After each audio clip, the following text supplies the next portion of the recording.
नारायणाय विद्महे वासुदेवाय धीमहि तन्नो विष्णु प्रचोदयात् यो वां पुष्पं वेदात्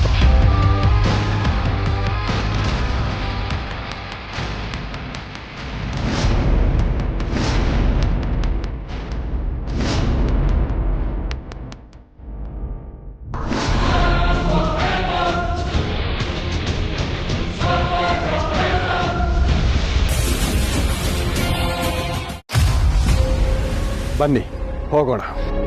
ದಿಗ್ವಿಜಯ, ನೀನೇನೋ ಧನಂಜಯ ಅಂತ ಹೇಳಿ ಮನೆಗೆ ಹೋಗಿ ಸೇರ್ಬಿಡ್ತೀಯ. ಆದ್ರೆ ನೀನು ನಮಗೆ ಪ್ರಮಾಣ ಮಾಡಿದನ್ನು ಮರ್ತು ಬುದ್ಧಿಯನ್ನು ಬದಲಾಯಿಸಿಬಿಟ್ಟರೆ ನಾವು ಚಿಕಿತ್ಸೆ ಕೊಡುವ ಹಂತದಲ್ಲಿ ನಿನ್ನ ತಮ್ಮನ ರೂಪ ಬರಲಿ ಎಂದು ಬಯಸಿ ಬದಲಾದವನು ನೀನು. ಏನೇ ಆಣೆ ಪ್ರಮಾಣ ಮಾಡಿದರೂ ನಿನ್ನನ್ನು ನಂಬುವುದು ಕಷ್ಟ. ಅನುಮಾನ ಇದ್ರೆ ನೀವು ನನ್ನ ಜೊತೆನೆ ಬನ್ನಿ.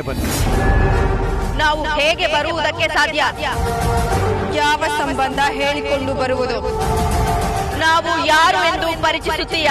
ನಮ್ಮ ಸ್ಥಾನ ಯಾವುದು? ನಮ್ಮ ವೇಷ ಯಾವುದು? ಎಲ್ಲರೂ ಕಣ್ಣಿಗೂ ನಾನು ಧನಂಜಯ, ದಿಗ್ವಿಜಯನ ತಮ್ಮ. ದಿಗ್ವಿಜಯನ ಆಳುವ ಮನಸ್ಥಿತಿ ಇಷ್ಟ ಆಗದೆ 25 ವರ್ಷಗಳ ಹಿಂದೆ ಮನೆಯಿಂದ ಹೋದವನ ಬಗ್ಗೆ ಯಾರಿಗೂ ಗೊತ್ತಿಲ್ಲ. ಇದು ಎಲ್ಲರೂ ತಿಳ್ಕೊಂಡಿರೋ ಸತ್ಯ. ಮನೆಯವರು ನನ್ನ ತಮ್ಮನ ರೂಪನ ಗುರುತಿಸಲಿ ಅಂತಾನೆ ನಾನು ಅವನು ಮನೆ ಬಿಟ್ಟು ಹೋಗುವಾಗಿದ್ದ ರೂಪನೇ ಧರಿಸಿದೆ. ಈಗ ನಾನು ಅವನ ರೂಪದಲ್ಲೇ ಹೋಗ್ತೀನಿ.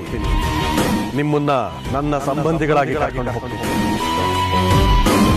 ಮೊದಲು ನಮ್ಮೆಲ್ಲರ ವೇಷಭೂಷಣಗಳು ಬದಲಾಗಲಿ. ಸಂಬಂಧ ಏನು ಅಂತ ಆಮೇಲೆ ಹೇಳ್ತೀನಿ. ಬನ್ನಿ.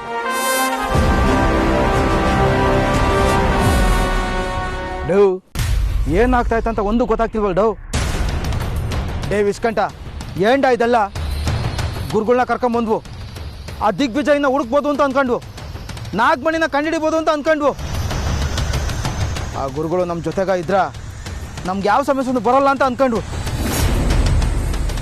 ಏನ್ ಮಾಡ್ಬೇಕೋ ಒಂದು ಗೊತ್ತಾಗ್ತಾ ಇಲ್ಲ. ದಿಗ್ವಿಜಯ್ ಅವ್ರು ಬೇರೆ ಕಾಣಿಸ್ತಾ ಇಲ್ಲ. ಭೂಪತಿನೂ ಸತ್ತೋಗಿದ್ದಾನೆ. ಯಾರು ಕೊಂದ್ರು, ಏನು ಕೊಂದ್ರು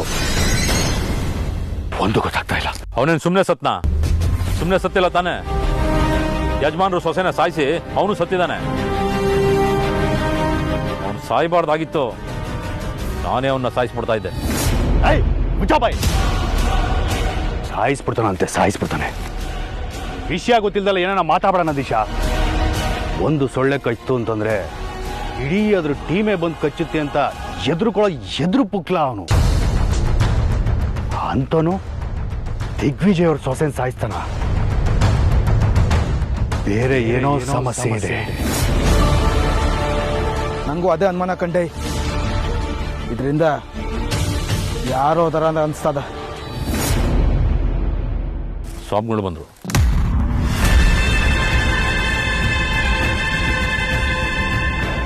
ಸ್ವಾಮಿಗಳೇ, ವಿಷಯ ಗೊತ್ತಾಯ್ತಾ? ಏನು ಗುರುಗಳೇ? ಭೂಪತಿ ಸಾವಾಗಿದೆ. ತಿಳಿತು.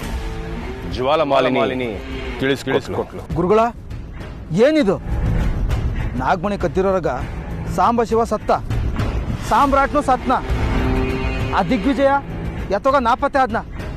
ಈಗ ನೋಡಿದ್ರ ಈ ಭೂಪತಿನೂ ನೆಗದ್ ಬಿದ್ದೋದ್ನ. ಈಗ ಉಳಿದಿರೋದು ನಾವುಗಳು.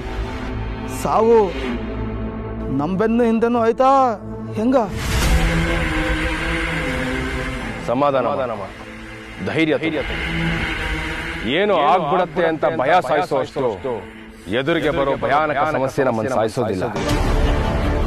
ಸ್ವಾಮಿಗಳೇ, ಅವನು ಸಾಯೋದಕ್ಕೂ ಮುಂಚೆ ಶಿವನನ್ನು ಸಾಯಿಸ್ಬಿಟ್ಟಿದ್ದಾನೆ. ಇಲ್ಲೇನಾಗ್ತಾ ಇದೆ? ನಮ್ಮ ಗುರಿ ಯಾವುದು? ಅದನ್ನು ತಲುಪೋ ದಾರಿ ಯಾವುದು? ನಾನು ಕಣ್ಣು ಮುಚ್ಚಿ ನಿಂತಿದ್ದೀನಿ. ತಾಯಿ ಜ್ವಾಲಮಾಲಿನಿ ತೋರಿಸಿದ ದಾರಿಯಲ್ಲಿ ನಾನು ನಡೀತೀನಿ. ನೀವು ಹೊರಡಿ.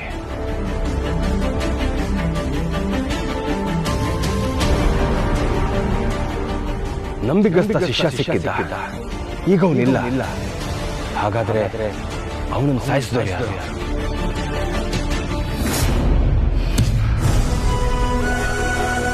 नारायणाय विद्महे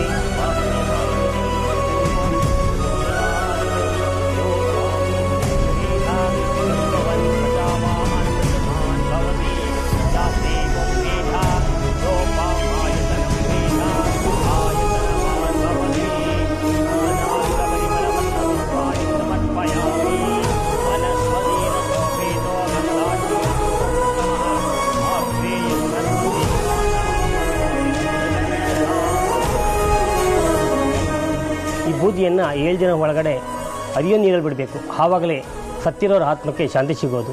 ಬದುಕಿರೋರ ಆತ್ಮಕ್ಕೆ ಶಾಂತಿ ಸಿಗಬೇಕು ಅಂದರೆ ಏನು ಮಾಡಬೇಕು ಸ್ವಾಮಿಗಳೇ? ಬದುಕಿರಬಾರ್ದ? ಯಾಕಪ್ಪ ಇಂಥ ಮಾತು? ಸಾವು ನೋವು ಸಹಜ, ಒಂದು ತಿಳ್ಕೊ. ಪುನರಪಿ ಜನನಂ ಪುನರಪಿ ಮರಣಂ ಪುನರಪಿ ಜನನೇ ಜಟಿಲೇ ಶಯನಂ. ಸಾವು ಸಹಜ ಸ್ಥಿತಿ, ಬದುಕು ವಿಕೃತಿ.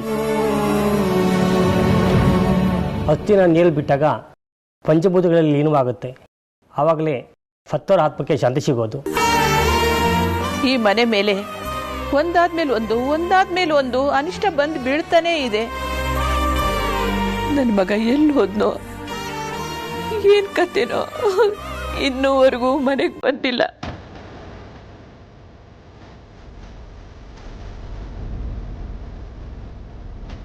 ಇನ್ನು ಈ ಕಣ್ಣಲ್ಲಿ ಎಂತೆಂಥ ದುರಂತ ನೋಡಬೇಕೋ ಏನೋ.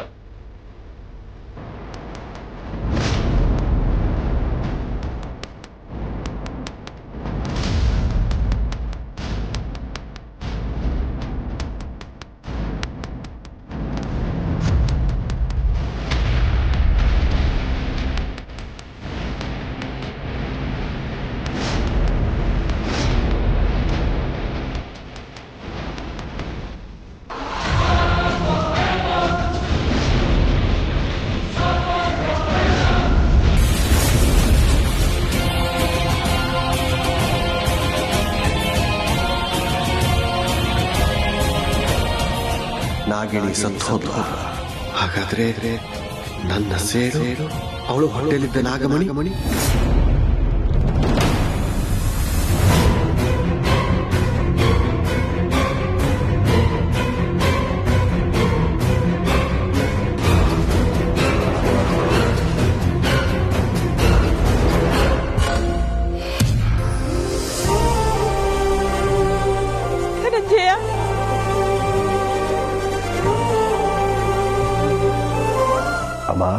ಧನಂಜಯ, ನನ್ನ ಮಗ ಬಂದ್ಬಿಟ್ಟ.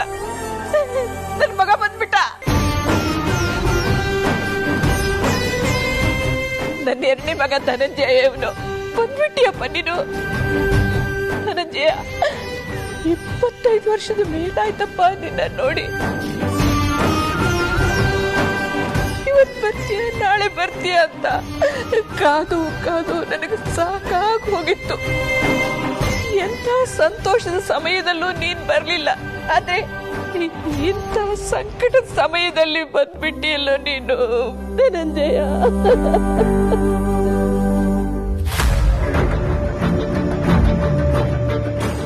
ನಂದೀಶ, ಯಾರು ಅವನು? ಅವರು ಯಜಮಾನರು ತಮ್ಮ. 25 ವರ್ಷದಿಂದ ಮನೆ ಬಿಟ್ಟು ಹೋಗಿದ್ರು, ಮತ್ತೆ ವಾಪಸ್ ಬಂದಿದ್ದಾರೆ. ಅವತ್ತು ಹೇಗಿದ್ರು ಇವತ್ತು ಹಾಗೆ ಇದ್ದಾರೆ.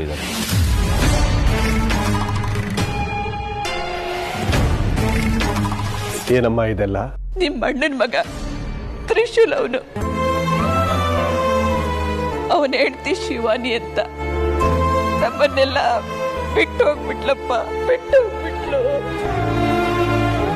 ಈಗ ನಿಮ್ಮಣ್ಣ ಎಲ್ಲಿದ್ದಾನೆ ಅಂತ ಕೂಡ ನಮಗೆ ಯಾರಿಗೂ ಗೊತ್ತಿಲ್ಲ. ಅಮ್ಮ, ನಾನೇನಮ್ಮ ನಿನ್ನ ಮಗ ದಿಗ್ವಿಜಯ. ಈಗ ಇಲ್ಲಿ ನನ್ನ ತಮ್ಮನ ವೇಷದಲ್ಲಿದ್ದೀನಿ ಅಷ್ಟೇ.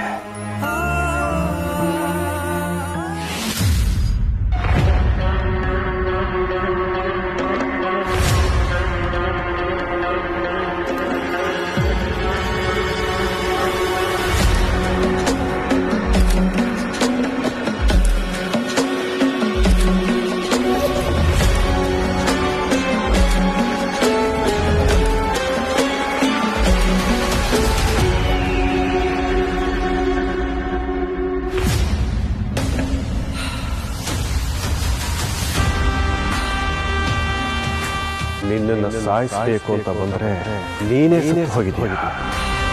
ಹಾಗಾದ್ರೆ ನನ್ನನ್ನು ಬಿಟ್ಟು ನಿನ್ನನ್ನು ಸಾಯಿಸುವಂಥವ್ರು ಯಾರಿದ್ದಾರೆ? ನಿನ್ನ ಸಾವಿನ ಜೊತೆ ಎಷ್ಟೋ ನಿಗೂಢಗಳು ಹಾಗೆ ಉಳಿದು ಹೋಗ್ತಾ ಇದೆಯಲ್ಲ.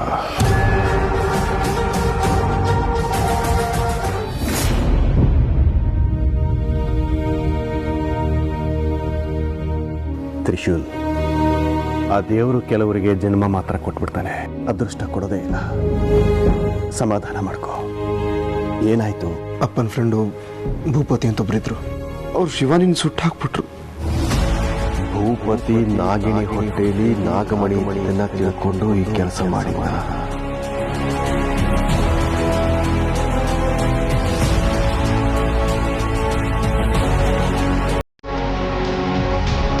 ಹಾಗಾದ್ರೆ ನಾಗಮಣಿ ಅದನ್ನ ಪಡ್ಕೊಳ್ಳೋದು ಹೇಗೆ?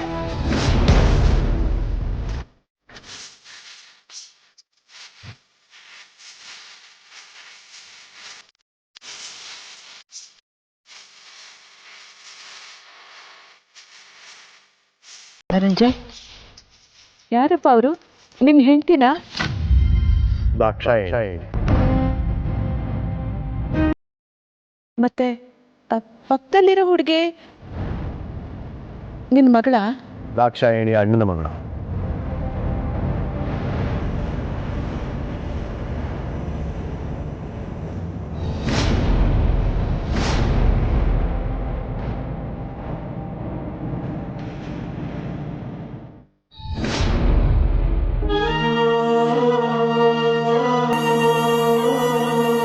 ನೀನು ನನ್ನ ಬಿಟ್ಟು ಹೋಗ್ತೀಯ ಅಂತಂದ್ರೆ ನನ್ನ ಜೀವನದಲ್ಲಿ ಯಾಕೆ ಬಂದೆ ಶಿವಾನಿ?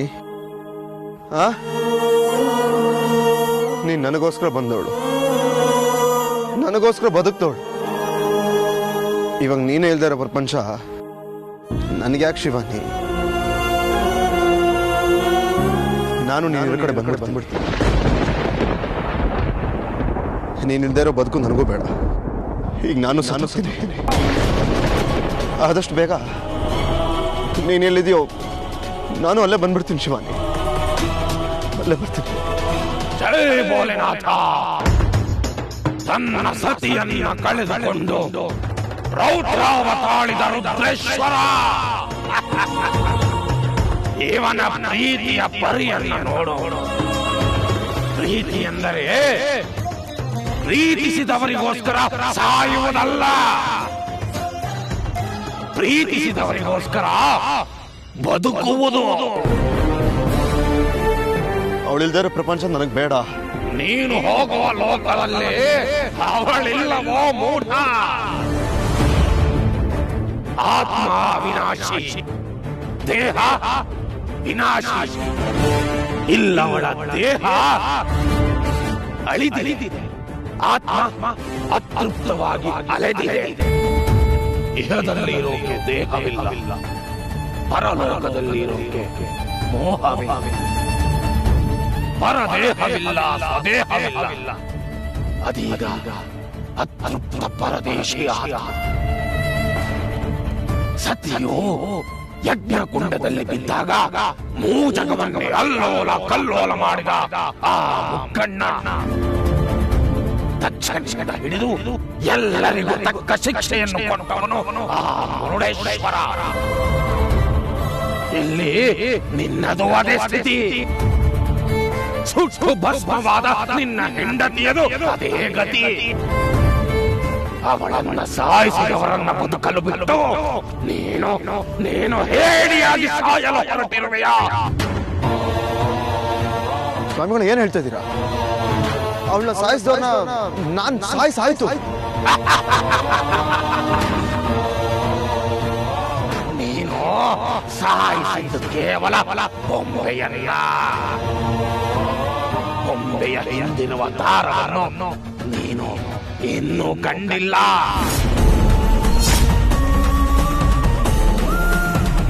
ಆ ದಾರವನ್ನು ಹಿಡಿದಿರುವ ಕೈಯನ್ನು ನೀನು ನೋಡಿಲ್ಲ. ನಿನ್ನವಳ ಸಾವಿನ ಹಿಂದೆ ಒಂದಷ್ಟು ಜನರ ಕೈವಾಡವಿದೆ.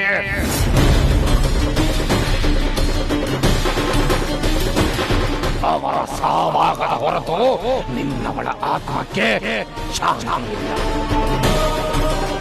ನೆಮ್ಮದಿ, ತೃಪ್ತಿ ಎಂದು ಮೊದಲೇ ಇಲ್ಲ. ನೋಡು ನಿನ್ನವಳ ಒದ್ದಾಟ, ನಿನ್ನವಳ ಆತ್ಮದ ಒದ್ದಾಟವನ್ನ ನೋಡು. ಜೈ ಭೋಲೆನಾಥ.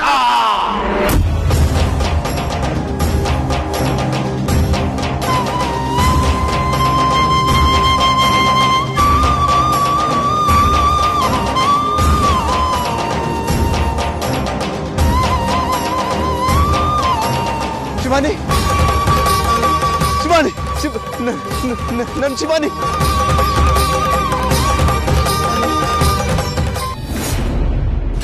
ನಾವಿಲ್ ಬಂದಿರೋದು ನಿನ್ ಕುಟುಂಬದ ಕಷ್ಟ ನೋಡಿ ಅವ್ರ ಕಣ್ಣೀರು ಸಮಾಧಾನ ಮಾಡೋದಕ್ಕಲ್ಲ, ನಾಗಮಣಿಗೋಸ್ಕರ. ಯಾರದು ಆ ನಾಗಿಣಿ? ಎಲ್ಲಿದೆ ಆ ನಾಗಮಣಿ? ನಾಗಮಣಿ ಎಲ್ಲಿದೆ, ನಾಗಿಣಿ ಯಾರು ಅಂತ ನಿಮಗೆ ಗೊತ್ತಾದರೂ ಅದರಿಂದ ಯಾವುದೇ ಪ್ರಯೋಜನ ಇಲ್ಲ.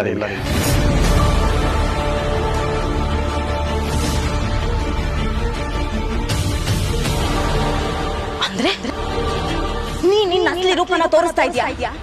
ಈ ರೂಪ ಬರೋದಕ್ಕೋಸ್ಕರ ಇಷ್ಟೆಲ್ಲ ನಾಟಕ. ನಿನಗ್ ಸಿಕ್ಕಿರೋ ಈ ರೂಪ ಶಾಶ್ವತ ಅಂತ ಮೆರಿಬೇಡ. ನಮ್ಮನ್ನ ಎದುರು ಹಾಕೊಂಡ್ರೆ ಮರುಕ್ಷಣನೇ ಬೀದಿ ಹೆಣ ಹೋಗ್ತ್ಯಾ. ನಾನು ಯಾಕೆ ನಿಮ್ಮನ್ನ ಎದುರು ಹಾಕೊಳ್ಳಿ? ನಾಗಮಣಿ ಸಿಗೋದು ಅಷ್ಟು ಸುಲಭ ಅಲ್ಲ. ಯಾಕೆ ಅಂದ್ರೆ ನಾಗಮಣಿ ಈಗ ನಾಗಿಣಿ ಹತ್ರ ಇದೆ. ನಾಗಿಣಿ ಎಲ್ಲಿದ್ದಾಳೆ ಅಂತ ತೋರಿಸು.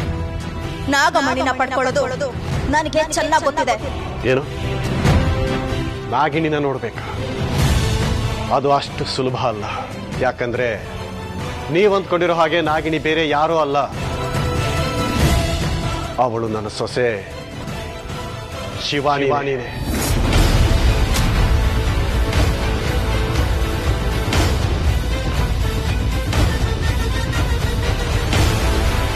ಏನು ನಿನ್ನ ಸೊಸೆ ನಾಗಿಣಿನ? ಹೌದು, ಅವಳೇ ಈ ಇಚ್ಛಾಧಾರಿ ನಾಗಿಣಿ. ನಾಗಿಣಿ ಸತ್ಲು ಬಿಡು, ನಾಗಮಣಿ ಎಲ್ಲಿ ಹೇಳು? ಅವತ್ತು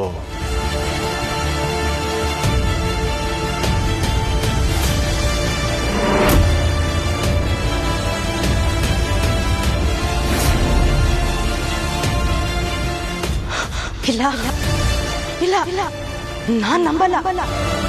ನೀನ್ ಅವಳ ಸಾವಿಂದ ಲಾಭ ತಗೊಂಡು ಈಗ ಸುಳ್ಳು ಹೇಳ್ತಿದ್ಯಾ? ಸುಳ್ಳಲ್ಲ, ನಿಜ. ನಾನು ಹೇಳ್ತಾ ಇರೋದು ನಿಜ. ಇವಳೇ ನನ್ನ ಶತ್ರು. ಇವಳನ್ನ ಸಾಯಿಸಿ ಸೇಡ್ ತೀರಿಸ್ಕೋಬೇಕು. ಅವಳು ಹೊಟ್ಟೆಲಿರೋ ನಾಗಮಣಿನ ನಿಮಗೆ ಕೊಟ್ಟು ನನ್ನ ಮಾತನ್ನ ಉಳಿಸ್ಕೋಬೇಕು ಅಂತ ತಾನೇ ನಾನು ಇಲ್ಲಿಗೆ ಬಂದಿದ್ದು. ಅರೆ, ಈಗ ಅವಳೇ ಇಲ್ಲ. ನಾಗಮಣಿ ಅವಳ ಜೊತೆನೆ ನಾಶ ಆಯ್ತೋ ಅಥವಾ ಬೇರೆ ವಶ ಆಯ್ತೋ ಗೊತ್ತಿಲ್ಲ.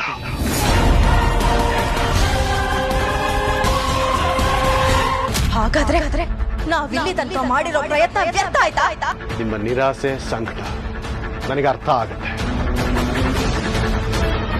ಆದ್ರೆ ನಿಮಗಿಂತ ಜಾಸ್ತಿ ನಿರಾಸೆ ನನಗಾಗಿದೆ.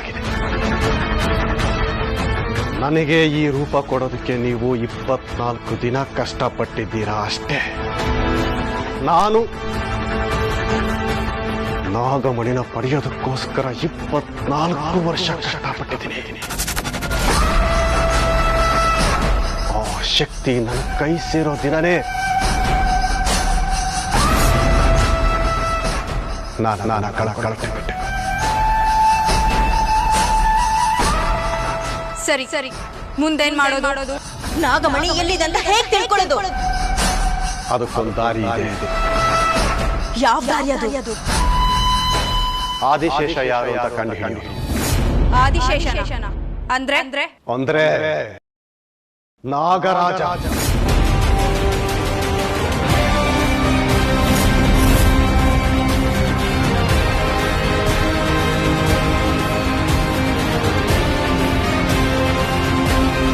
ನಾಗಲೋಕದ ಮಹಾರಾಜ ಮತ್ತೆ ಪುನರ್ಜನ್ಮ ಪಡೆದು ಬಂದಿದ್ದಾನಂತೆ. ಅವನನ್ನು ಹುಡುಕೊಂಡೇ ನಾಗಿಣಿ ಕೂಡ ಬಂದಿರೋದು. ಆ ಆದಿಶೇಷ ಯಾರು ಅಂತ ಕಂಡು ಹಿಡಿದ್ರೆ ನಾಗಮಣಿ ಇರೋ ದಾರಿನ ಅವನೇ ತೋರಿಸ್ತಾನೆ.